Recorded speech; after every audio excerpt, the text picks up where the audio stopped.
Perkenalkan, nama saya Rahmat Aryadi Manurung, NIM 2103066168, Prodi Peternakan, Fakultas Pertanian, Universitas Sumatera Utara. Dosen pembimbing Ibu Tati Fadina Sari. Di sini saya akan menjawab 5 pertanyaan dalam tugas praktikum. Dalam video kali ini saya akan menjelaskan beberapa pertanyaan tentang metabolisme dari air. Pertanyaan yang pertama yaitu, jelaskan 3 sistem koordinasi pada tubuh. Sistem pertama yaitu sistem temperatur atau larutan penyangga, yaitu campuran asam lemak dan basa, kondisi atau juga sebaliknya. Dan sistem perendaran ini dapat mengatur darah dan pH darah karena di dalam terdapat sistem karbonat. Untuk menetralkan pH darah diperlukan perbandingan dengan asam sebesar 20:1. Selanjutnya ada sistem respirasi. Sistem respirasi ini biasanya memerlukan O2 dalam tubuh dan membuat CO2 atau karbon dioksida.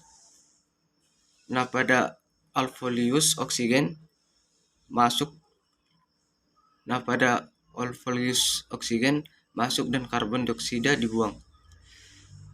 Alveolus ini membawa O2 ke dalam jaringan. Selanjutnya jaringan membawa CO2 balik ke alveolus untuk dibuang keluar tubuh. Dapat ditentukan oleh panas di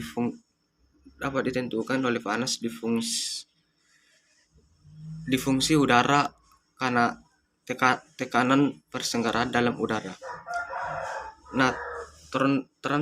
Transportasi O2 dalam darah ini biasanya dapat berbentuk gas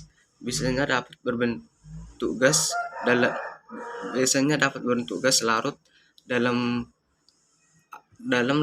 plasma, kemudian ada O2. Selanjutnya transportasi CO2 dalam darah dapat berbentuk gas larut dalam plasma, asam karbon larut dalam plasma juga. Kemudian pertanyaan yang kedua yaitu, jelaskan secara singkat proses metabolisme dalam air pada ternak. Yang pertama yaitu, air diminum ternak masuk ke dalam mulut menuju saluran pencernaan atau disebut dengan interseluler. Kemudian yang kedua, air masuk melalui pembuluh kapiler ke dalam darah yang akan disalurkan seluruh tubuh. Selanjutnya tahap ketiga yaitu, air membantu jantung memompa darah ke seluruh tubuh. Kemudian saya akan menjawab pertanyaan yang ketiga yaitu, jelaskan dari mana asal sumber air pada ternak. Jelaskan dari mana asal sumber air pada ternak, yaitu ada dari yang pertama, air minum.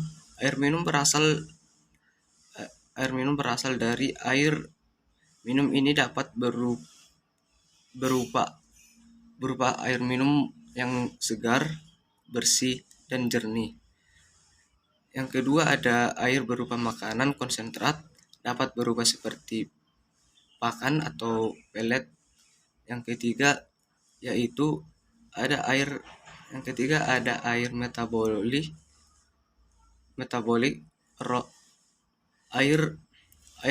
Air bolik ini adalah hasil oksidasi makanan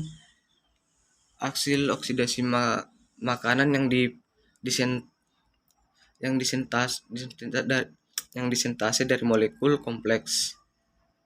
Kemudian saya akan menjawab pertanyaan yang keempat yaitu, jelaskan bagaimana cara menghitung metabolik. Cara menghitung air metabolik yaitu, zat makanan karbohidrat memiliki air metabolik 60, rata-rata kalorinya 400, dan air metabolik per 100 tiap kalori 16. Nah, di protein air metaboliknya yaitu 42 per 100 tiap kalori 16. Nah, di protein air metaboliknya yaitu 42, kemudian rata-rata 400, kemudian air metabolik per 100 tiap kalori 15,5.